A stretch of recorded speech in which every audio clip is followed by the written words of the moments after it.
चलिए अभी हम पढ़ेंगे सेट नंबर 7 का क्वेश्चन नंबर 41 से। बिहार ध्रुव सेट है। अब आगे है क्वेश्चन है, किसी बसीय खाद्य पदार्थों को खुला छोड़ देने पर ऑक्सीजन के कारण जो गंध और रंग परिवर्तित होती है, इस क्रिया को हम कहते हैं अपघटन अभिक्रिया। सेंसिडिटी क्या बोलते हैं? सेंसिडिटी बोलते हैं। विकृति गंधता। आगे चलते हैं। किसी खाद्य पदार्थ किसी बसीय खाद्य पदार्थ को खुला छोड़ देने पर ऑक्सीजन के कारण गंध एवं रंग परिवर्तित होती है, इस क्रिया को रोन्सिडिटी कहते हैं। अब विकृति गंधता क्या है?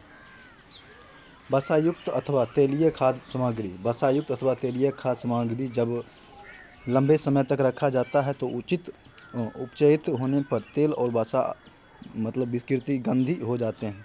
इसके कारण स्वाद और रंग बदल जाता है। तेलीय तथा वसा युक्त खाद्य सामग्री में उपचयन रोकने वाले पदार्थ मिलाए जाते हैं। चिप्स बनाने वाले चिप्स की थैली में ऑक्सीजन हटा करके उसमें नाइट्रोजन जैसे कम क्रियाशील गैस को युक्त कर देते हैं ताकि चिप्स का उपचयन ना हो सके। किण्वन क्या है, इसके बारे में जानेंगे। किण्वन अवायवीय स्थिति यानी कि वायु की अनुपस्थिति में होता है। किण्वन में कार्बन डाइऑक्साइड निर्मुक्त होता है। शराब बनाने के लिए किण्वन विधि का प्रयोग किया जाता है। जब अंगूर पक जाते हैं तो उनमें से शर्करा की मात्रा बढ़ जाती है, कार्बोहाइड्रेट, तथा उनकी ऊपरी सतह पर ईस्ट उत्पन्न हो जाती है और अंगूर को कुचला जाता है तो शर्करा एवं एंजाइम संपर्क में आते हैं। इससे किण्वन प्रारंभ होती है। जैसे दिया हुआ है C6H12O6 को जब जाइमेज से करवाएंगे तो 2C2H5OH 2CO2 हो जाएगा। आगे हाइड्रोजनीकरण क्या है? हाइड्रोजनीकरण प्रक्रिया याद रखेंगे। इस प्रक्रिया के अंतर्गत निकेल का प्रयोग उत्प्रेरक के रूप में होता है। हाइड्रोजनीकरण में किण्वन पाउडर की उपस्थिति में संतृप्त हाइड्रोकार्बन हाइड्रोजन से युक्त होकर के संतृप्त हाइड्रोकार्बन में बदल जाते हैं। जैसे कि C2H2, इसको C2 बदलिएगा, व्यंजक देने हैं यहाँ पर। संतृप्त हाइड्रोकार्बन है खाद्य तेल, जैसे हो गया निकेल में करिएगा। अब निकेल उत्प्रेरक का उपयोग वनस्पति तेल के हाइड्रोजनीकरण में किया जाता है। निकेल उत्प्रेरक का उपयोग वनस्पति तेलों के हाइड्रोजनीकरण में किया जाता है। अब आ गया सरल लोलक के आवर्तकाल का व्यंजक क्या होता है? हम डायरेक्ट कहाँ चल गए ना, हमको चलना था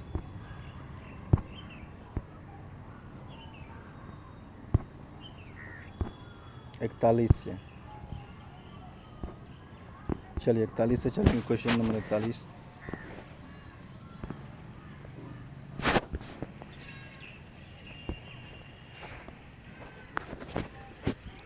आगे कहता है 90 डिग्री उत्तरी अक्षांश उत्तरी ध्रुव को चिन्हित करता है। उत्तरी ध्रुव अंटार्कटिका महासागर के बीच में स्थित है, जिसका पानी उत्तर ध्रुव आर्कटिक महासागर के बीच स्थित है, जिसका पानी लगभग हमेशा बर्फ से ढका रहता है। उत्तरी ध्रुव पर किसी भी देश का स्वामित्व नहीं है। यह अंतर्राष्ट्रीय जल क्षेत्र में स्थित है और अंतर्राष्ट्रीय समुद्र तल प्राधिकरण द्वारा शासित है। आगे है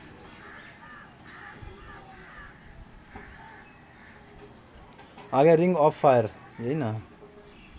आगे अमेरिकी खोजकर्ता और नौसैनिक अधिकारी रॉबर्ट पियरी ने 6 अप्रैल 1919 को उत्तरी ध्रुव की खोज किया था। 6 अप्रैल 1919 को। दक्षिणी ध्रुव के बारे में जान लेंगे।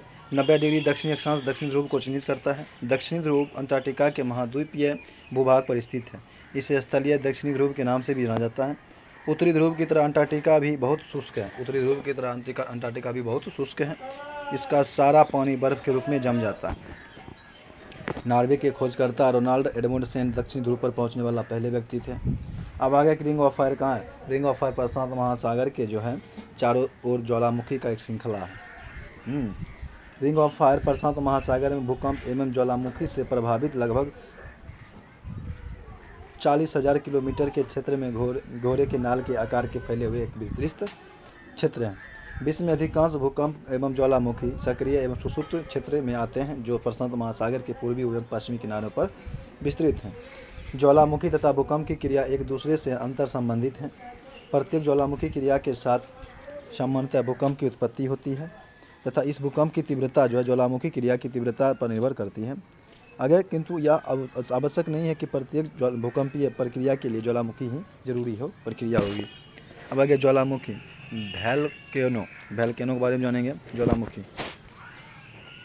ज्वालामुखी का संबंध पृथ्वी के अंतर्जात बल से उत्पन्न होने वाला आकस्मिक संचालन से है, अर्थात इसके अंतर्गत पृथ्वी के आंतरिक परतों में पेरिडोराइट के गलन से मैग्मा की उत्पत्ति होती है। पेरिडोराइट की गलन से मैग्मा की उत्पत्ति होती है। जब यही मैग्मा पृथ्वी के आंतरिक परतों को तोड़ते हुए सतह पर पहुंचता है तब उसे लावा की संज्ञा दी जाती है, लावा कहा जाता है। इस प्रकार मैग्मा की उत्पत्ति से लेकर के उद्गार तक की संपूर्ण क्रिया जो है ज्वालामुखीयता कहा जाता है। ज्वालामुखी क्रिया में सबसे अधिक जलवाष्प निकलती है, और ज्वालामुखी क्रिया में सबसे अधिक कौन सी निकलती है? जलवाष्प निकलता है। CO2, SO2, H2, NO2 जैसे कि कई अन्य जैसे भी निकलती है। सक्रियता के आधार पर ज्वालामुखी के 3 प्रकार हैं।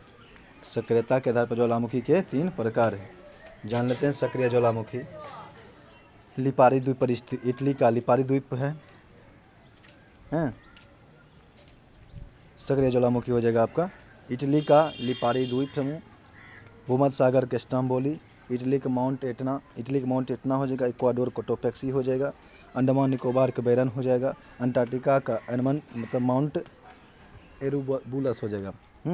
अंटार्कटिका हो जाएगा माउंट एरूबुलस। हवाई द्वीप हो जाएगा मोना लोआ। फिलीपींस हो जाएगा मैन। याद रखिएगा, ये सब था सक्रिय। अब आगे है आपका परसुप्त ज्वालामुखी या सुसुप्त ज्वालामुखी। जापान का फ्यूजियामा हो जाएगा। जापान का फ्यूजियामा। इटली के विसुवियस हो जाएगा। अंडमान निकोबार का नरकोंडम हो जाएगा। हो जाएगा। अब है शांत या मृत ज्वालामुखी, जो कभी उद्गार नहीं हुआ है, भविष्य में नहीं होने वाला है।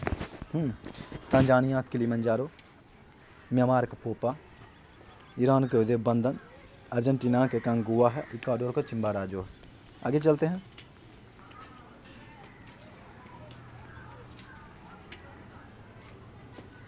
अब आगे का सबसे पुराना परमाणु विद्युत ग्रिड कौन सा है? यह आपका तारापुर महाराष्ट्र में। याद रखिएगा।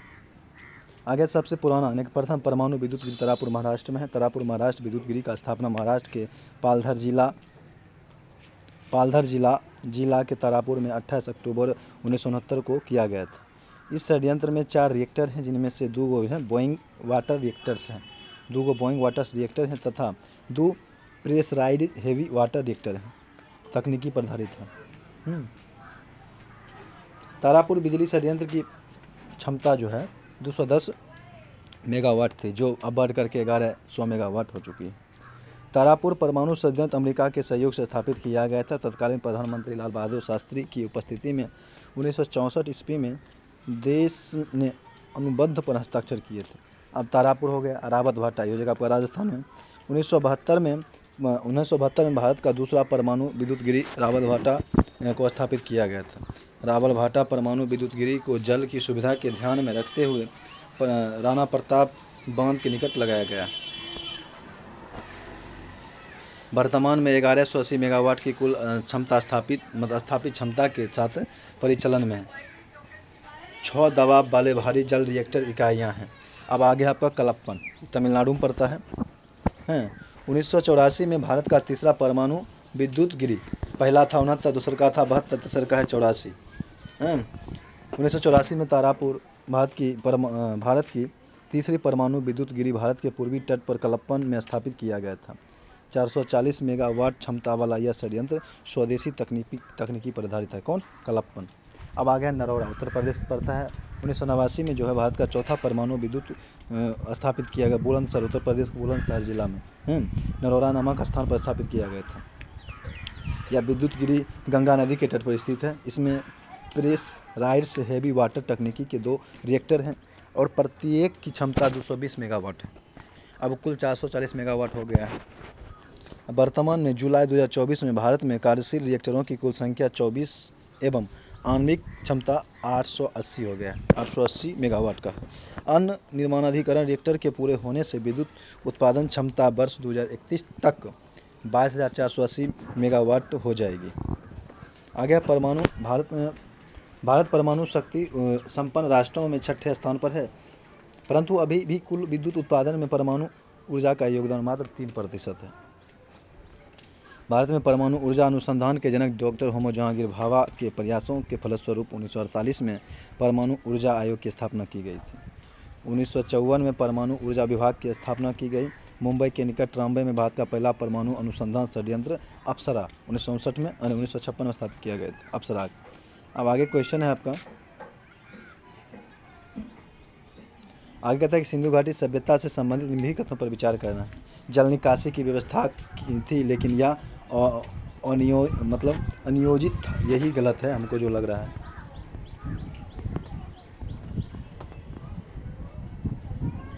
हाँ, यही गलत है। सड़क बनाने की ग्रिड पद्धति अपनाई नहीं जाती थी, ये भी गलत है, ये जाती थी।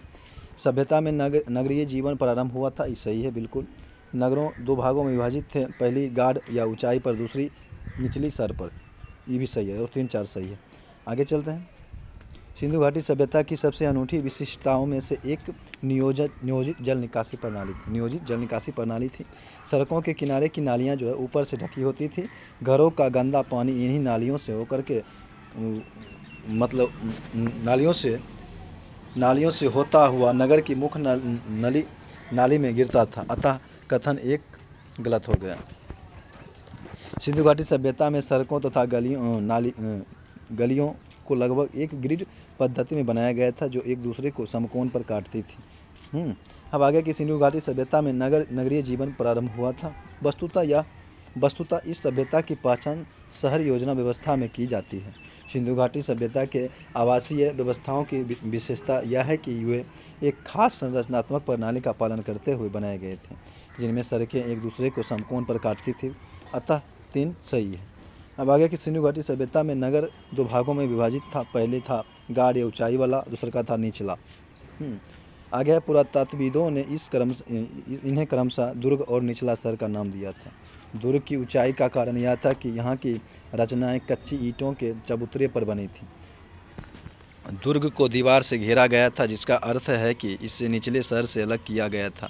अतः कथन 4 भी सही है। मोहनजोदड़ो का निचला शहर आवासीय भवनों का उदाहरण प्रस्तुत करता है। मोहनजोदड़ो का निचला शहर जो है ना, आवासीय मतलब बसने वाले भवनों का उदाहरण पेश करता है। इसमें कई एक आंगन पर केंद्रित थे, जिसके चारों ओर कमरे बने हुए थे। यहाँ एक अन्य रोचक पहलू लोगों द्वारा अपनी एकांतता को दिया जाने वाला महत्व था।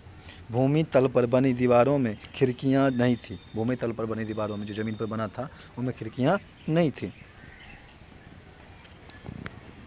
इसके अतिरिक्त मुख्य द्वार के आंतरिक भाग अथवा आंगन जो था, सीधा अवलोकन नहीं होता था। मुख्य द्वार सब जगह सीधा नहीं, घूम घूम करके जाना पड़ता था। अब आगे है, हर घर का ईंटों के फर्श से बना अपना एक स्नानागार होता था, जिसकी नालियाँ दीवार के माध्यम से सड़क की नालियों से जुड़ी होती थी। हाँ, कुछ घरों में दूसरे तल या छत पर जाने हेतु बनाई गई सीढ़ियाँ के अवशेष मिले हैं। कई आवासों में कुएँ थे, कई घरों में कुएँ थे, जो अधिकांशतः ऐसे कक्षों से बनाए गए थे जिसमें बाहर से आया जा सकता था, जिनका प्रयोग संभवतः राहगीरों के लिए किया जाता था। विद्वानों ने अनुमान लगाया है कि मोहनजोदड़ो में कुआं की कुल संख्या 700 थी। आगे चलते हैं। अब आगे सूची 1 को सूची 2 से मिलान करना है। सेरेबेलम, जान लीजिए सेरेबेलम का काम क्या है। देखो, सेरेबेलम का काम है चलने खड़े होने के लिए संतुलन और अन्य कार्य नियंत्रण करना। सेरेबेलम का काम है चलने खड़े होने के लिए। हाइपोथैलेमस का काम है, जान लीजिए, शरीर का तापमान, भावनाओं, दुख, नींद का नियंत्रण करना। हाइपोथैलेमस का दुख या नींद का। हाँ, अब आगे सेरेब्रम का काम है कि बुद्धि, चेतना, स्पर्श, दृष्टि एवं स्मृति का नियंत्रण करना। सेरेब्रम काम है। मरुला अब्लागोटा ये उल्टी को नियंत्रित करता है, याद रखिएगा। अब आगे चलते हैं। ये सब हो गया। आगे जानेंगे हम तंत्रिका तंत्र के बारे में। इसके अंतर्गत सारे शरीर के महीन धागे के समान तंत्रिकाएं फैली रहती है। ये वातावरणीय परिवर्तनों की सूचनाएं संवेदी अंगों से प्राप्त करके जो है प्राप्त करके विद्युत आवेगों के रूप में इसका द्रुत गति से प्रसारित करती है, मतलब तीव्र गति से प्रसारित करती है। शरीर के विभिन्न भागों के बीच कार्यात्मक समन्वय स्थापित भी करती है। मानव शरीर में तंत्रिका कोशिकाओं द्वारा विद्युत संकेतों का अंतरण सोडियम या पोटेशियम द्वारा प्रचलित है। ईईजी का फल होता है इलेक्ट्रोइंसोफेलोग्राफ। यह मस्तिष्क विकार का पता लगाने के लिए किया जाता है। तंत्रिका ऊतक की इकाई न्यूरॉन है। न्यूरॉन या तंत्रिका कोशिका कहते हैं। अब आगे कि 3Fe+4H2O में Fe3O4+H2O, ई में FeO का ऑक्सीकरण हो रहा है, H2O का H2O का अपचयन हो रहा है। H2O का ऑक्सीकरण एजेंट की तरह व्यवहार में कर रहा है, लेकिन H2O का उपचायक की तरह व्यवहार नहीं कर रहा है। सिर्फ 1, 2, 3 सही है, 4 गलत है। आगे चलते हैं।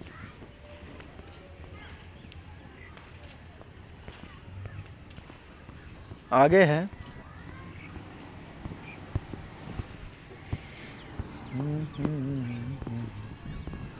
H2O ऑक्सीकरण एजेंट की तरह काम कर रहा है, अतः कथन 3 सही है। आगे चलते हैं। अनुसार 1, 2, 3 सही है। आगे की ऑक्सीकरण क्या है? ऑक्सीकरण अभिक्रिया में जो है रासायनिक प्रक्रिया में जिसके ऑक्सीकरण वह रासायनिक प्रक्रिया है जिसके फलस्वरूप किसी पदार्थ में विद्युत ऋणात्मक परमाणु या मूलकों का अनुपात बढ़ जाता है, धनात्मक घट जाता है, अथवा किसी यौगिक में विद्युत धनात्मक परमाणुओं के मूलकों का अनुपात कम हो जाती है। ऑक्सीकरण अवकरण में क्या होता है कि वह रासायनिक अभिक्रिया जिसमें क्या होता है कि किसी तत्व या यौगिक में विद्युत धनात्मक परमाणुओं की संख्या का अनुपात बढ़ जाता है और ऋणात्मक क्या होता है, घट जाता है। ऑक्सीकारक वही पदार्थ जो इलेक्ट्रॉन ग्रहण करते हैं। ऑक्सीकारक वही पदार्थ हैं जो इलेक्ट्रॉन ग्रहण करते हैं, अवकारक वह पदार्थ है जो इलेक्ट्रॉन को त्याग करते हैं, याद रखिएगा। अब आगे कहता है कि पुरातत्वविदों द्वारा नए किलाबंद हड़प्पा स्थल की खोज की गई थी। कहाँ किया गया था? ये किया गया था आपका मोहनजोदड़ो में। यहाँ मोरोधोरो दे दिया है, मोरोधारो पहुँचेगा मोहनजोदारो, याद रखिएगा, मोहनजोदारो। पुरातत्वविदों द्वारा नया किलाबंद हड़प्पा स्थल की खोज मोहनजोदारो में की गई थी। मोरोधारो में किया गया था। मोरोधारो जो है यह हड़प्पा युग की एक किलाबंदी बस्ती थी। मोहनजोदारो की विशेषता क्या है? यह बस्ती हड़प्पा कालीन 2600 से 1900 ईस्वी फिर 1900 से 1300 ईस्वी पूर्व तक परिपक्व है। किलाबंदों की माप पूर्व से पश्चिम की ओर 102 किलोमीटर, यानी कि पूरब से पश्चिम 102, पश्चिम से पूरब से पश्चिम 102 हो जाएगा, फिर उत्तर से हो जाएगा आपका दक्षिण 58 मीटर था। इसके दक्षिण पश्चिम की लंबाई 10 बाई 10 यानी कि 10 × 10 मीटर की था दक्षिण पश्चिम की लंबाई, और मंच उत्तर पूर्व की ओर होती थी। यहाँ पर दफन गुफाएं भी पाई गई हैं, जिससे एक सीमा का निर्धारण करने के लिए पत्थरों के ढेर होते थे। छिद्रित जार के टुकड़े, इसके बारे में जानेंगे। छिद्रित जार के टुकड़े आरक्षित स्लिपवेयर और टेराकोटा केक के साथ हड़प्पा मिट्टी के बर्तनों का पता लगा गया। ये सभी वस्तुएं जो धौलावीरा में पाई गई थी वस्तुओं में से काफ़ी मिलती जुलती है। चंबल नदी द्वारा जो बिहार घाटी बनाई गई थी, उस घाटी को क्या कहा जाता है? उसको कहा जाता है तंग घाटी। क्या कहा जाता है? तंग घाटी, याद रखिएगा। अब आगे, चंबल नदी द्वारा जो बिहार घाटी बनाई गई थी उस घाटी को तंग घाटी कहा जाता है। तंग घाटी अक्सर तब बनती थी जब कोई नदी सदियों तक चलती हुई किसी जगह पर धरती में ही धंस जाती थी, समा जाती थी। आगे चलते हैं।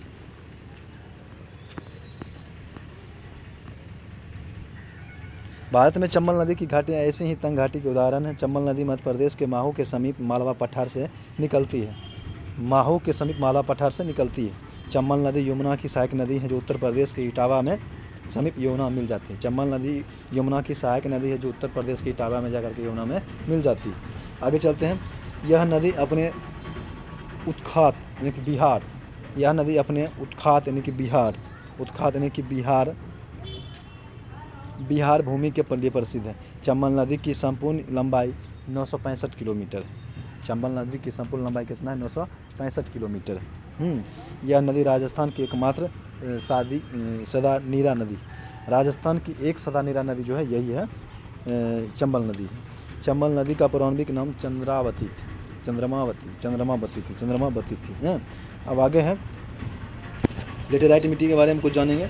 लेटेराइट मिट्टी अत्यधिक वर्षा के बाद निर्मित होती है। इसका कारण क्या है? इसका कारण होता है निच्छालन। क्या होता है? निच्छालन, याद रखिएगा।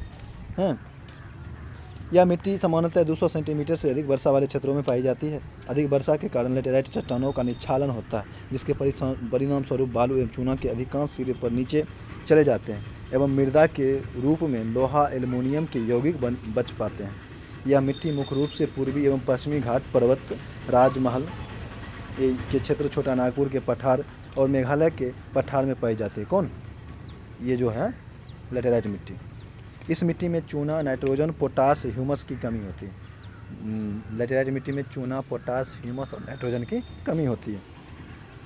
चूना की कमी के कारण यह मिट्टी अम्लीय होती है। और देखिए चूना कमी होगा तो अम्लीय हो जाएगा, अम्लीय होती है। इस मिट्टी में मुख्यतः चाय, कॉफ़ी, कहवा, रबर, सिनकोना, काजू, मोटे अनाज की खेती की जाती है। चाय, कॉफ़ी, रबर, कहवा, सिनकोना और मोटे अनाज की खेती की जाती है एवं मसालों की भी खेती साथ की जाती है, परंतु इसे कृषि के दृष्टिकोण से कम उपजाऊ माना जाता है, कृषि कम होता है। आगे है सूखने पर पथरीली मतलब ठोस हो जाता है, इसलिए लेटेराइट मिट्टी का उपयोग जो है ईटा के बनाने में किया जाता है, ईटा निर्माण में। लेटेराइट प्रकार की मृदाओं का अध्ययन सर्वप्रथम बुकानन द्वारा 1905 में किया गया था। भारतीय कृषि के अनुसंधान परिषद की भारत की मिट्टियों का विभाग 8 भागों में किया है। जलोढ़ मिट्टी, काली मिट्टी, लाल मिट्टी, लेटेराइट मिट्टी। जलोढ़ मिट्टी, काली मिट्टी, लाल मिट्टी, जलोढ़ मिट्टी, काली मिट्टी, लाल मिट्टी, लेटेराइट मिट्टी। अब आगे है मरुस्थलीय मिट्टी, पर्वतीय मिट्टी, पीट या जैव मिट्टी या लवणीय मिट्टी। आगे चलते हैं। चट्टानों अपक्षय क्या, इसके बारे में जानेंगे। चट्टानों के अपने ही स्थान पर कमज़ोर होने, चट्टानों को अपने ही स्थान पर कमज़ोर होने, टूटने फूटने एवं विखंडित होने की प्रक्रिया को अपक्षय कहते हैं। अपने स्थान पर कमज़ोर हो जाएगा, टूट फूट जाएगा, विखंडित हो जाएगा। आगे चलते हैं। अपरदन क्या है? कहता है कि अपक्षयित पदार्थों का अन्यत्र स्थानांतरण की अपरदन कहते हैं। निक्षेपण क्या है? निक्षेपण एक ऐसी प्रक्रिया है जिसमें पदार्थ आमतौर पर तलछट, चट्टान या मिट्टी के कारण सतह पर जमा हो जाती है। निक्षेपण एक ऐसी प्रक्रिया है जिसमें पदार्थ आमतौर पर तलछट, चट्टान या मिट्टी के कण सतह पर जमा हो जाता है। आगे चलते हैं।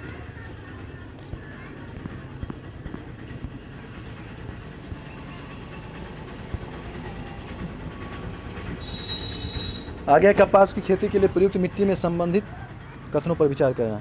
यह काफ़ी समय तक नमी बनाए रखती है, जो सही है, बिल्कुल सही है। यह मिट्टी जलयोजित रहती है तो पीली हो जाती है, गलत है, काली होती है।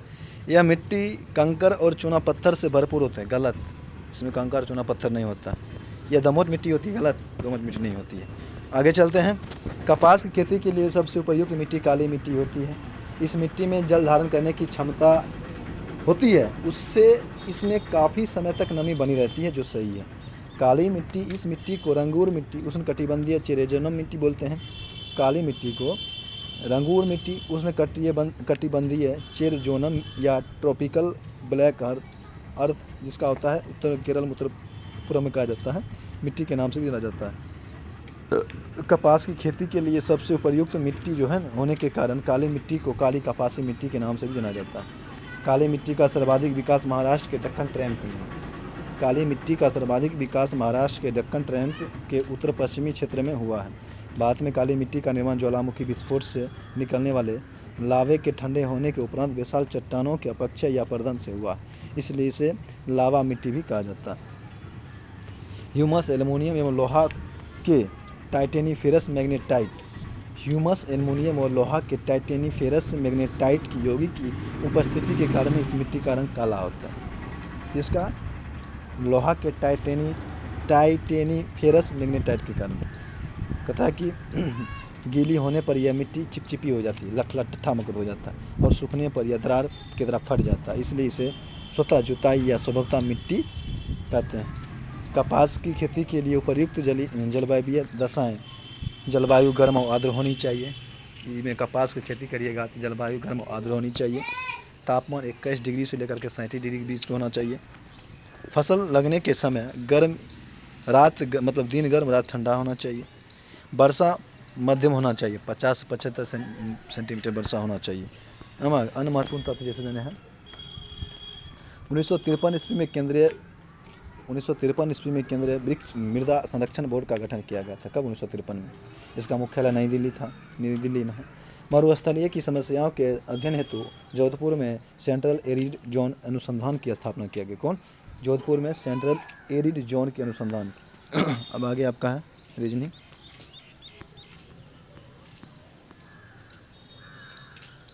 आगे चलते हैं। आगे कहता है कि बागवानी फसलें के अंतर्गत कौन कौन से फसल आते हैं।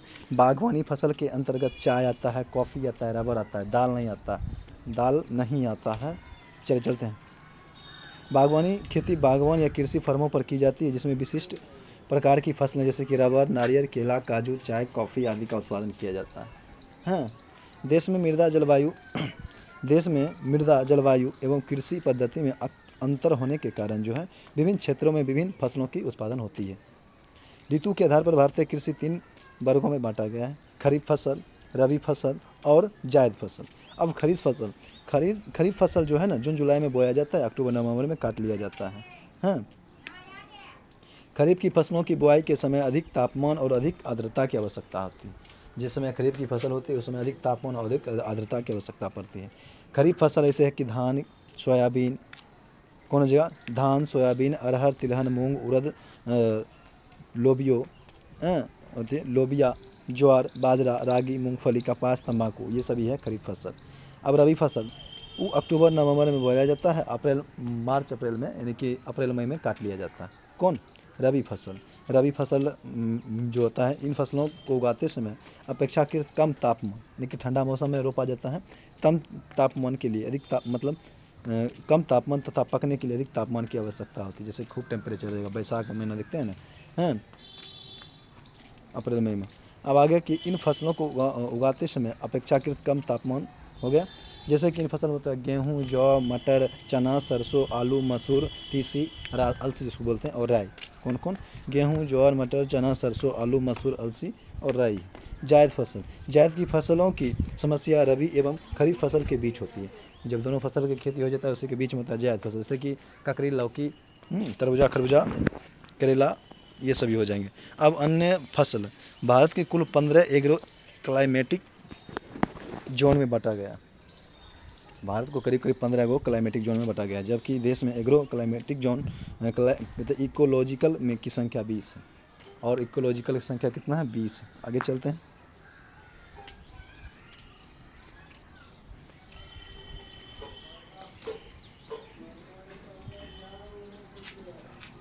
देश में प्रथम कृषि विश्वविद्यालय की स्थापना 1960 ईस्वी में पंतनगर उत्तराखंड में किया गया था। देश में सबसे पहले कृषि विश्वविद्यालय का स्थापना कहाँ किया गया था? 1960 में पंतनगर उत्तराखंड में। भारतीय कृषि का इतिहास नामक पुस्तक के लेखक जो था ना आपका MS रंधवा था। कौन था? MS रांधवा था। भारतीय कृषि का इतिहास नामक पुस्तक एवं MS रांधवा द्वारा लिखा गया था। हरित क्रांति की शुरुआत MS स्वामीनाथन के द्वारा 1966 में किया गया था।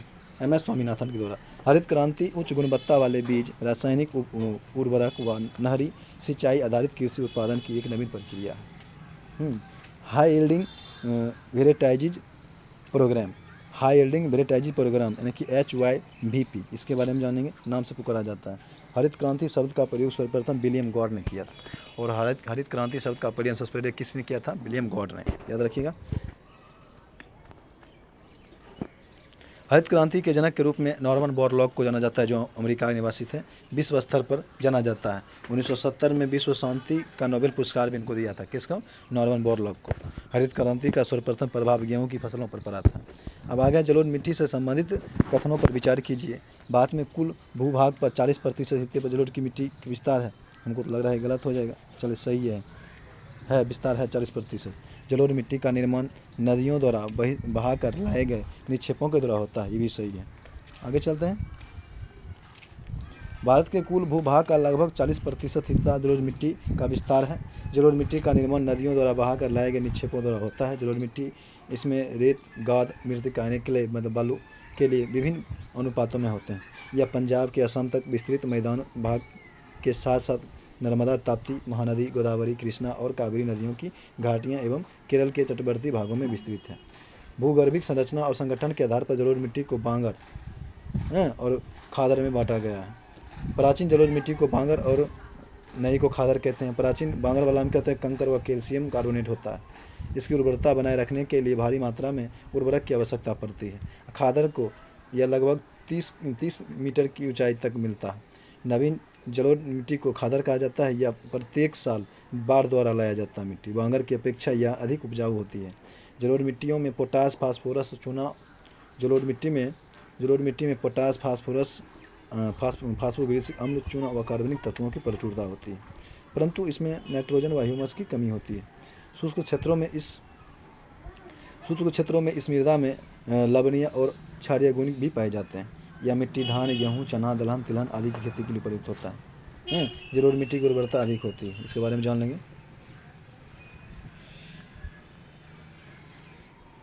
अच्छा, ये रीजनिंग है, रीजनिंग छोड़ चलते हैं, आगे चलते हैं। आगे कि मानव शरीर में वायु के अभिभाषण का कौन सा क्रम सही है। पहले क्या होता है कि नली में जाता है, नली से ग्रासनी, ग्रासनी से स्वरयंत्र में, स्वरयंत्र से ट्रेकिया में, ट्रेकिया से क्या हो जाएगा आपका श्वास नलिकाएं में जाती है। आगे चलते हैं। आगे है कि श्वसन मार्ग क्या है। मनुष्य के श्वसन तंत्र को 2 भागों में बांटा गया है। श्वसन मार्ग यानी कि रेस्पिरेटरी पासेज। श्वसन मार्ग में गैसों का आगमन होता है। इसमें नलिका, नासिका, मार्ग ग्रसनी, कंठ, श्वास नली एवं श्वसनीय आदि शामिल होती है। नासिका एवं नासिक मार्ग क्या है। नासिका में एक जोड़ी नासा द्वार उपस्थित होते हैं। नासिका में एक जोड़ी नासा द्वार उपस्थित होते हैं। ये छिद्र नासा गुहा में खुलते हैं। प्रत्येक नासा गुहा का अग्रभाग नासा कंठ या पार्श्व लंबा भाग नासा मार्ग जो है कहलाता है। दोनों नासा गुहाओं के बीच एक ऊर्ध्व पट्ट पाया जाता है जिसे नासा पट्ट या मेसेथमाइड कहते हैं। ये गुहाएं तालु द्वारा जो है मुख्य गुहा से अलग रहती है। यह गुहाएं एस्लेमल झिल्ली द्वारा आश्रित होती है जो पक्षांभिकाएं, उपकला व स्लेलम कोशिका द्वारा युक्त होती है।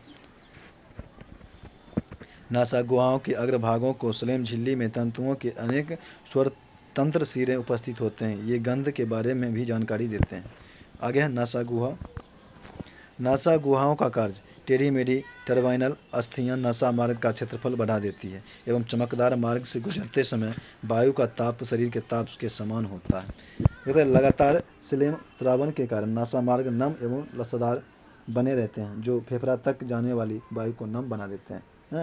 वायु के साथ आए हानिकारक जीवाणुओं, विषाणुओं, धूल के कण आदि स्लेमा के साथ चिपक जाते हैं। इस प्रकार वायु का फिल्ट्रेशन हो जाता है। आगे चलते हैं।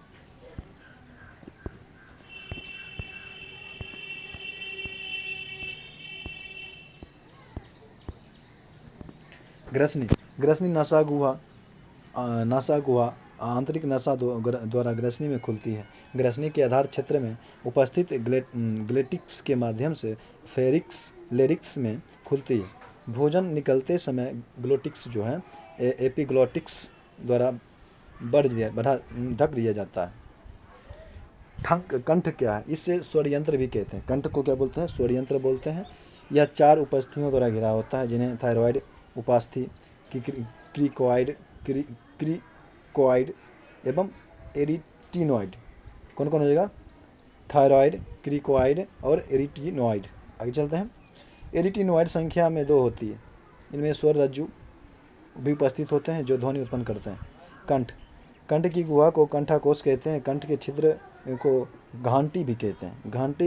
घंटी को ढकने वाली रचना को एपिग्लोटिक्स कहते हैं। श्वास नली बारे में। श्वास नली 12 सेंटीमीटर लंबी पतली नालिका के समान संरचना होती है जो कंठ से प्रारंभ होती है तथा गर्दन से होती हुई डायफ्राम यानी फेफड़ा के बगल में डायफ्राम को भेद कर वक्ष गुहा तक फैल जाती है। श्वास नली की दीवार में हाइलिन उपस्थिति के सी आकार के छल्ले होते हैं। ये श्वास नली को चिपकने से रोकता है ताकि वायु का आवागमन आसानी से हो सके। श्वास नली की भीतरी स्लेमा स्रावित करती है। यह दीवार के भांति स्तर को नम एवं लसदार बनाए रखती है जो धूल, कण व रोगाणुओं को रोकता है। श्वास नली वक्ष गुहा में 2 भागों में बंट जाती है। प्रत्येक शाखा को क्रमशः दाई या बाई श्वास नली कहते हैं। प्रत्येक श्वास नली अपनी ओर फेफड़ा में प्रवेश करती है। फेफड़ा कोमल, स्पंजी व गुलाबी रंग के होते हैं। फेफड़ा कोमल या स्पंजी रंग के गुलाबी होते हैं। फेफड़ा पर सिलोमिक एपिथेलियम का आवरण होता है जिसे प्लूरा कहते हैं। फेफड़ा पर सिलोमिक एपिथेलियम का आवरण होता है जिसे हम प्लूरा कहते हैं। प्लूरा दोहरे आवरण का होता है और प्लूरा भी होता है दोहरे आवरण का होता है ना। बाहर आने वाला आवरण पेराइटल, बाहर आने वाला आवरण होता है पेराइटल प्लूरा और अंदर वाले आवरण को विसरल कहते हैं। अब आगे है छुत्रिना के लिए आमाशय में रस स्रावित होता है उसकी प्रकृति कैसी होती है? उसकी प्रकृति जो होती है ना, अम्लीय होती है। आगे चलते हैं। अम्लीय होती है। चतुर्युना के लिए अमाशय में जो रस स्रावित होती है उसकी प्रकृति अम्लीय होती है। भोजन का अमाशय में प्रवेश करना जठर ग्रंथि उत्तेजित होकर के जठर का स्रावन करती है। जठर रस में हाइड्रोक्लोरिक अम्ल एवं एंजाइम होते हैं। हाइड्रोक्लोरिक अम्ल के निम्न कार्य होते हैं: भोजन में उपस्थित हानिकारक जीवाणुओं को नष्ट करना, टॉयरिन की क्रियाओं को बंद करना, मुख गुहा से आए भोजन के माध्यम को अम्लीय बनाना एवं जठर निर्माण कपाट को नियंत्रित करना होता है। जठर ऊतक को गलाना भी होता है। निष्क्रिय एंजाइम पेप्सिनोजन को सक्रिय पेप्सिन में बदलना तथा निष्क्रिय प्रोरेनिन को सक्रिय रेनिन में बदलना। प्रोरेनिन को रेनिन में और पेप्सिनोजेन को पेप्सिन में बदलना होता है। निष्क्रिय एंजाइम। अब आगे है आपका जठर रस में पेप्सिन एवं रेनिन नामक दो एंजाइम होते हैं। ये क्रमशः पेप्सिनोजेन तथा प्रोपेरिनिन नामक सक्रिय रूपों में पाए जाते हैं तथा HCl द्वारा सक्रिय रूपों में परिवर्तित किया जाता है। सक्रिय पेप्सिन भोजन में उपस्थित प्रोटीन तथा जल का अपघटन करके उसे प्रोटीओजेज एवं पेप्टोन्स में बदल देता है। नवजातों में जठर रस में रेनिन एंजाइम होता है जो दूध की प्रोटीन को पचाने में सहायक होता है। अब आगे अमाशय के जठर ग्रंथियों द्वारा थोड़ी मात्रा में लाइपेज का भी स्रावन किया जाता है जो वसा को वसीय अम्ल ग्लिसरॉल में बदल देता है। लाइपेज प्लस वसा वाला वसीय अम्ल हो जाएगा या ग्लिसरॉल हो जाएगा। अमाशय की भित्ति के पेशी स्तर में पाचन क्रिया के समय कर्माकुंचन तरंगें उत्पन्न करती है जिसके फलस्वरूप भोजन का जो होता है वो जठर रस के साथ मिश्रण होता है जिससे काइम कहते हैं। भोजन मिश्रण के काइम में परिवर्तित होने के बाद फाइलोरिक कपाट थोड़ी थोड़ी देर में खुलती रहती है एवं एंजाइम ग्रसनी में प्रवेश करती है। अब आगे चलते हैं। धन निष्कासन का सिद्धांत दादाभाई नौरोजी ने दिया था। आगे चलते हैं। धर्म के बहिर्गमन से तात्पर्य उन समस्त भुगतानों से है जिसके तहत भारत की संपत्ति और संसाधनों का एक भाग ब्रिटेन को भेजा जा रहा है तथा जिसके प्रतिफल में भारत को कोई आर्थिक या भौतिक लाभ नहीं प्राप्त होता। भारतीय धन के बहिर्गमन की ओर लोगों का ध्यान आकर्षित करने के लिए इस दिशा में सर्वप्रथम प्रयास दादाभाई नौरोजी ने अपनी पुस्तक the poverty and British rule in India में किया था। 2 मई 1867 को लंदन में हुई आयोजित इंडियन एसोसिएशन की बैठक में अपने लेख Indian debt to India England debt to India में प्रस्तुत किया था। उन्होंने बताया कि ब्रिटेन भारत में अपने शासन की कीमत के रूप में इस देश की संपदा को छीन रहा है। उन्होंने आगे यह भी कहा कि भारत में वसूल किए गए कुल राजस्व का लगभग चौथाई भाग यानी कि 1/4 भाग देश के बाहर चला जाता है तथा इंग्लैंड के संसाधनों से जोड़ा जाता है और वही धन ऋण के रूप में हमें भारतीयों को दिया जाता है। राष्ट्रीय आंदोलन के दौरान दादाभाई नौरोजी ने कहा था कि राजा जनता के लिए बना है, राजा जनता के लिए बना है, जनता राजा के लिए नहीं बना है। उन्होंने धन के निष्कासन को अनिष्टों के अनिष्ट कहा था। धन का निष्कासन। दादाभाई नौरोजी ने the wants and means of India Dadabhai Naoroji ने the wants and means of India तथा on the commerce of India द्वारा धन की निष्कासन सिद्धांत की व्याख्या की थी। धन के बहिर्गमन के बारे में महादेव गोविंद रनाड़े ने भी 1872 ईस्वी में पुणे में व्याख्या किया था। महादेव रनाड़े ने कब? 1872 में। रमेश चंद्र दत्त ने भी अपनी पुस्तक इकोनॉमिक हिस्ट्री ऑफ इंडिया में धन के बहिर्गमन का उल्लेख किया। धन निकासी का विरोध करने के वाले समाचार पत्रों में अमृत बाजार पत्रिका का विशेष योगदान रहा है।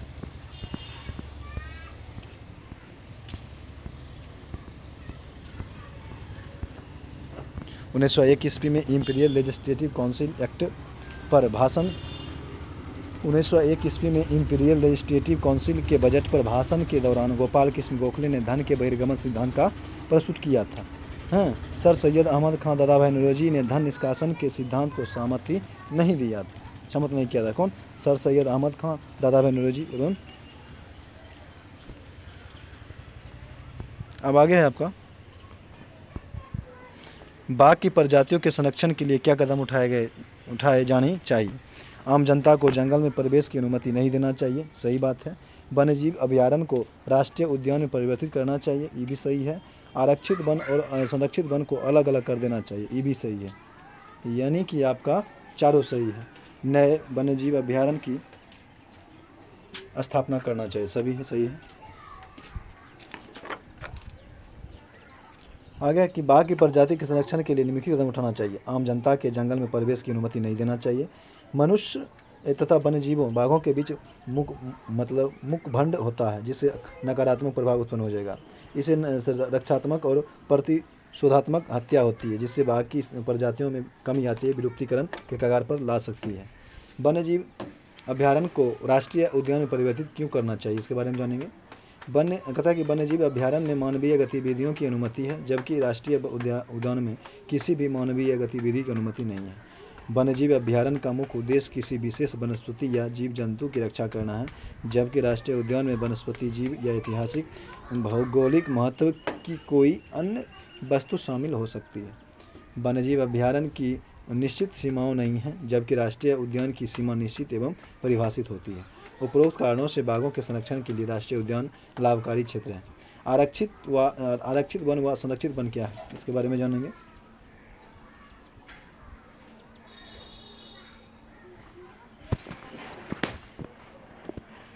आरक्षित वन जनता के लिए खुले होते हैं, जबकि संरक्षित वन जनता के लिए बंद होते हैं। वन्यजीव अभयारण्य की स्थापना। नए वन्यजीव अभयारण्य की स्थापना लुप्त प्राय रक्षा के लिए की जाती है। इससे बाघ की प्रजाति को संरक्षण प्राप्त होगा। आगे प्रोजेक्ट टाइगर क्या है। भारत में बाघों की संख्या में लगातार गिरावट के कारण 1973 ईस्वी में इंदिरा गांधी की सरकार में भारत सरकार ने बाघों को संरक्षित करने के लिए प्रोजेक्ट टाइगर कार्यक्रम शुरू किया था। भारत में बाघ संकटग्रस्त प्रजातियों में से एक के लिए प्रोजेक्ट टाइगर के अंतर्गत टाइगर रिजर्व की स्थापना की गई। वर्तमान में भारत में 55 टाइगर रिजर्व हैं। 55वां है आपका धौलपुर में है, करौली टाइगर रिजर्व है, जो देश के 20 राज्यों में फैले हुए हैं। संकला को कौन था, उसको टाइगर मैन कहा जाता था। प्रधानमंत्री प्रोजेक्ट टाइगर के 50 वर्ष पूरे होने के उपलक्ष्य में कर्नाटक के मैसूर में आयोजित इंटरनेशनल बिग कैट एयरलाइंस का उद्घाटन करते हुए बाघ गणना रिपोर्ट 2022 जारी की गई। वर्तमान में भारत में बाघों की संख्या 3167, जो 2018 में कितना था, 2967 था। 2014 से 18 के दौरान इसकी वृद्धि में 33% की वृद्धि हुई। 2018 से 22 के दौरान 6.7% की वृद्धि दर्ज की गई।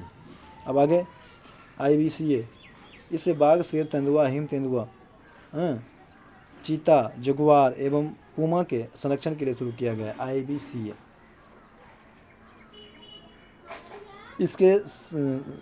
इसके सदस्यों में 97 देश शामिल हैं। प्रतियोगी परीक्षा प्रश्न जैसे कि देख लेते हैं। बाघ का वैज्ञानिक नाम पैंथेरा टिग्रिस है। इसका पर्यावास भारतीय उपमहाद्वीप और सुमात्रा या साइबेरियाई समशीतोष्ण वनों से लेकर के उष्णकटिबंधीय और उपोष्णकटिबंधीय वनों तक विस्तृत है। परंपरा रूप से बाघों की संख्या 8 उप प्रजातियों को मान्यता दी गई है, जिनमें से 3 विलुप्त हो चुकी है। भारत में टाइगर रिजर्व। मध्य प्रदेश को टाइगर रिजर्व के नाम से जाना जाता है। क्षेत्रफल की दृष्टि से सबसे बड़ा टाइगर आरक्षित क्षेत्र आंध्र प्रदेश के नल्ला मल्लाई श्रेणी में स्थित नागार्जुन श्रीशैलम आंध्र प्रदेश में है। क्षेत्रफल की दृष्टि से असम का औरंग सबसे छोटा बाघ अभयारण्य, औरंग असम का। अरुणाचल प्रदेश का नामदफा विश्व का सबसे अधिक ऊंचाई पर स्थित आरक्षित क्षेत्र है। बाघ कौन, नामदफा। जिम कॉर्बेट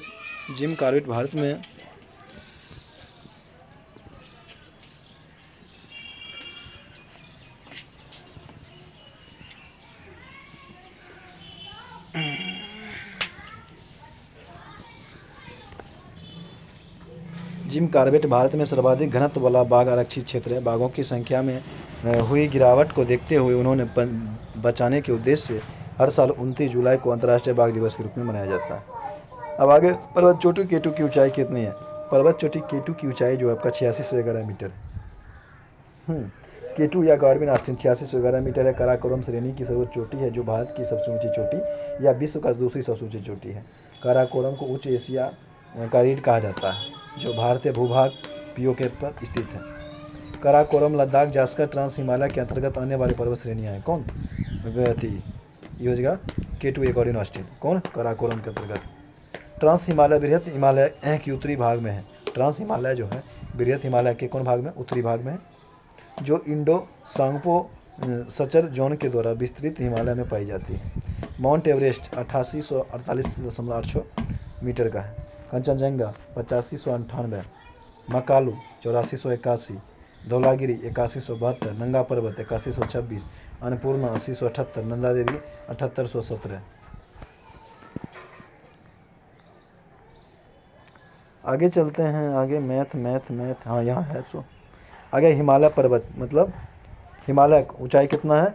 हिमालय की सबसे ऊंची चोटी माउंट एवरेस्ट है 8848, अवस्थित है नेपाल और तिब्बत पर। भारत को हो जाएगा K2 8611, हो जाएगा POK में।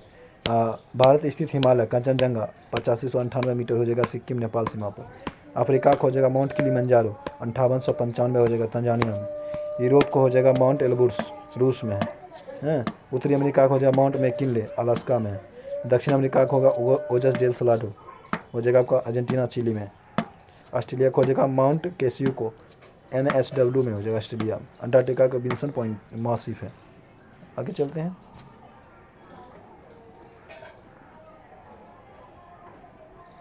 यहाँ तक तो है मैथ। आगे चलते हैं। सेंट्रल हिंदू कॉलेज 1898 में बनारस किसके द्वारा स्थापित किया गया था? वो किया गया था आपका जॉर्ज थॉमसन था कि एनी बेसेंट होना चाहिए, एनी बेसेंट के द्वारा। मदन मोहन मालवीय द्वारा 1916 में इस कॉलेज को बनारस हिंदू विश्वविद्यालय के रूप में विकसित किया गया था। इंग्लैंड ने विज्ञान स्नातक डॉक्टर आर्थर रिचर्डसन केंद्रीय हिंदू विद्यालय के पहले आचार्य, प्रधान आचार्य हुए। बनारस हिंदू विश्वविद्यालय का शिलान्यास लॉर्ड हार्डिंग द्वितीय के समय में किया गया था। शिलान्यास, इसी विश्वविद्यालय को सर्वप्रथम केंद्रीय विश्वविद्यालय का दर्जा दिया गया था। विषम को चुनना है। कोयला, लकड़ी, मांसल, रसोई, लकड़ी, गैस, मसाला, मसाल, ये हो जाएगा आपका B, मसाला अलग हो जाएगा। अब आगे कहता है, पहली बार देसी प्रेस अधिनियम किस वर्ष पारित किया गया था? किया गया था आपका 1878 में। पहली बार देसी प्रेस अधिनियम 1878 में पारित किया गया था। लॉर्ड लिटन के समय में 1878 में वर्नाक्यूलर प्रेस एक्ट आया था, जिसका उद्देश्य देसी भाषाओं में प्रकाशित होने वाले समाचार पत्रों पर अत्यधिक शहरी नियंत्रण स्थापित करना था। इसे मुंह बंद करने वाला अधिनियम भी कहा जाता है। इसके प्रभाव स्वरूप ईश्वर चंद्र विद्यासागर का सोम प्रकाश बंद हो गया और अमृत बाजार पत्रिका ने रातों रात अपनी भाषा बंगला में अंग्रेजी में बदल करके इसे बचा लिया। लॉर्ड रिपन के समय 1882 में इस अधिनियम को रद्द कर दिया गया था। आगे लगता है मैथे है कि मैथे है। विलियम में H+ आयन की सांद्रता बढ़ने पर विलियम की pH मान पर क्या प्रभाव पड़ता है? pH मान जो है बढ़ जाता है। pH मान बढ़ जाता है, घट जाता है, कम हो जाता है, pH मान कम हो जाता है। विलियन में pH मान आयन की सांद्रता बढ़ने पर विलियन की pH मान कम हो जाता है। किसी विलियन में उपस्थित हाइड्रोजन आयन की सांद्रता ज्ञात करने के लिए pH स्केल का उपयोग किया जाता है। pH मूल्य एक संख्या होती है जो पदार्थ की अम्लता व क्षारीयता को दर्शाती है। pH स्केल से सामान्यतः 0 यानी कि अधिक अम्लीय और 14 pH तक ज्ञात किया जाता है। किसी भी उदासीन विलियन का pH मान 7 होता है।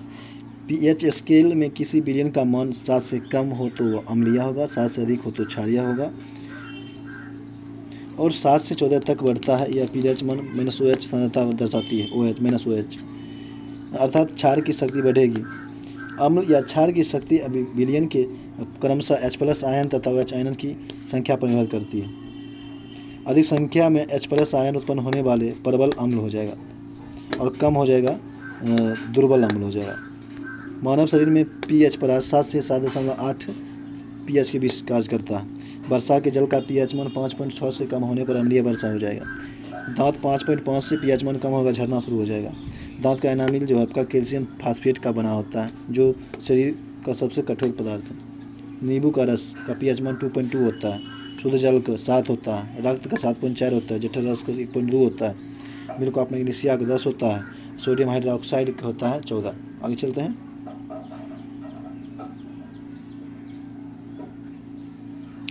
लवणों के pH मान, इसके बारे में जानेंगे।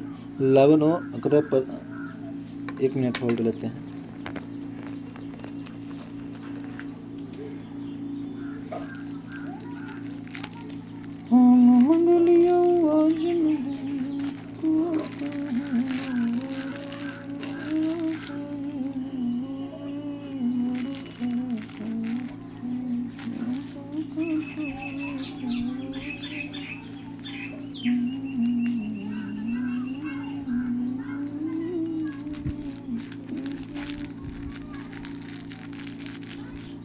तेरी मासूमियत ने मुझे बंजारा बना दिया।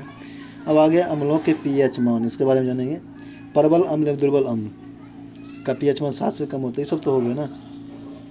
लवणों का पीएच मान 7 होता है और लवण उदासीन होती है। प्रबल अम्ल दुर्बल अम्ल क्षार के पीएच मान का 7 से कम होता है, ये अम्लीय होते हैं। प्रबल क्षार या दुर्बल क्षार के लवण के पीएच मान 7 से अधिक होता है। पीएच स्केल का आविष्कार सोरेनसन ने किया था कब? 1909 में। आगे चलते हैं। पोटेंशियल ऑफ हाइड्रोजन या पावर ऑफ हाइड्रोजन होता है पीएच का मान, आगे मतलब अर्थ। अब आगे हिंदी राजभाषा में बनने के लिए जो संविधान सभा में लंबा वाद विवाद हुआ, इसके बाद हिंदी को राजभाषा स्वीकार किया गया। इससे संबंधित कथन निम्नलिखित सब। मुंशी अयंगार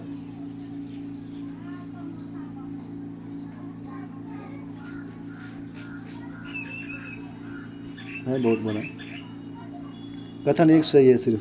मुंशी अयंगार फार्मूला को हिंदी भाषा को राजभाषा और लिपि देवनागरी सिफारिश की गई थी। प्रथम राजभाषा आयोग का गठन 1955 में बीजी खेर की अध्यक्षता में किया गया था। 1956 में यह रिपोर्ट पेश की गई थी। मुंशी अयंगार फार्मूला से निम्नलिखित सिफारिश किया गया था। इसमें कहा गया था कि संघ की राजभाषा हिंदी और लिपि देवनागरी हो। संघ की शासकीय प्रयोजन के लिए प्रयोग होने वाले अंकों का रूप जो भारतीय संघ का अंतर्राष्ट्रीय रूप हो। और संघ सरकार का दायित्व है कि यदि हिंदी भाषा प्रचार प्रसार करे तो। ये कहता है कि मुंशी अयंगार फार्मूले के नाम से विख्यात अनुच्छेद के भाग 17 और अनुच्छेद 344 से 351 में दिया गया है। संविधान के भाग 17 के बारे में जान लेंगे। इसमें राजभाषा है अनुच्छेद 343 से 351 में। 343 में क्या कहता है? 343 में कहा गया कि राजभाषा हिंदी और लिपि देवनागरी होना चाहिए। और 344 में कहा गया कि जो राष्ट्रपति इस संविधान में प्रारंभ 5 वर्ष की समाप्ति पर और तत्पश्चात इस 10 वर्ष की समाप्ति राजभाषा के संबंध में आयोग का गठन करेगा। अब आगे अनुच्छेद 345, किसी राज्य का विधानमंडल उस राज्य में प्रयोग होने वाले भाषाओं में से एक या अधिक भाषाओं को या हिंदी को उस राज्य के सभी या किन्हीं शासकीय प्रयोजन के लिए प्रयोग की जाने वाली भाषा या भाषाओं के रूप में अंगीकार कर सकेगा। आगे है 1946, अनुच्छेद 1946, एक राज्य और दूसरे राज्य के बीच या किसी राज्य के संघ के बीच पत्रादि की राजभाषा प्राधिकृत भाषा आपसी करार होने पर 2 या 2 से अधिक राज्यों के बीच संबंध हो जाएगा। अनुच्छेद 347, इसके बारे में जानेंगे।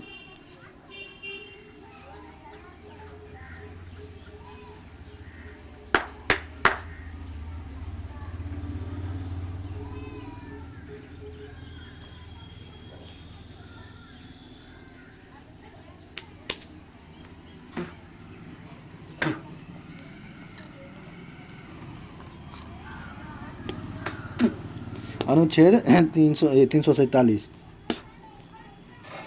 यदि किसी राज्य की जनसंख्या का पर्याप्त भाग यह चाहता है कि उसके द्वारा बोले जाने वाली भाषा को राज्य द्वारा मान्यता दी जाए तो राष्ट्रपति निर्देश दे सकता है कि ऐसी भाषा को इस राज्य द्वारा इसके भाषाओं में शासकीय भाषा की मान्यता दी जाएगी। अनुच्छेद 348, जब तक संसद द्वारा अन्यथा उपबंध न करे तब तक उच्चतम न्यायालय और उच्च न्यायालय में सभी कार्रवाई भाषा अंग्रेजी ही होगा। संसद व राज्य विधानमंडल में विधायकों अधिनियमों आदि के लिए जो प्रयोग की जाने वाली भाषा अंग्रेजी होगी।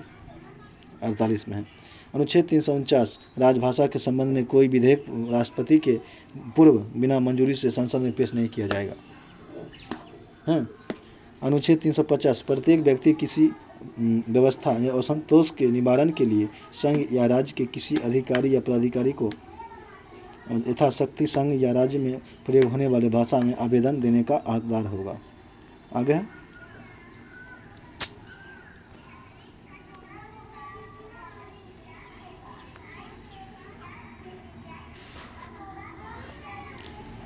है कि 350 को इसमें कहा गया कि प्रत्येक राज्य और राज्य के भीतर प्रत्येक स्थानीय प्राधिकरण भाषाएं अल्पसंख्यक वर्गों के बालकों को शिक्षा के प्राथमिक स्तर पर मातृभाषा में शिक्षा की पर्याप्त सुविधाएं की व्यवस्था करने का प्रयास करेगा। 350 कम ये 7वें संविधान संशोधन अधिनियम 1956 के द्वारा जोड़ा गया था। मतलब 350 में क्या प्रारंभिक शिक्षा। 350 के खम कहा गया भाषाई अल्पसंख्यक वर्गों के लिए एक विशेष अधिकार होगी जिसे राष्ट्रपति नियुक्त करेगा। 350 के ख में कहा गया कि भाषाई अल्पसंख्यक वर्गों के लिए एक विशेष अधिकार होगा जो राष्ट्रपति निर्धारित करेगा। 351 में कहा गया है कि संघ का यह कर्तव्य होगा कि हिंदी भाषा का प्रसार बढ़ाएं और इसका विकास करें। 351 में अनुच्छेद 120 संसद में प्रयोग की जाने वाली भाषा। अनुच्छेद 210 ये राज्य विधानमंडल में प्रयोग की जाने वाली भाषा। ज़्यादा नहीं पढ़ना है। अब है लोकतंत्र में सत्ता की साझेदारी क्यों आवश्यक है, इसके बारे में जानेंगे।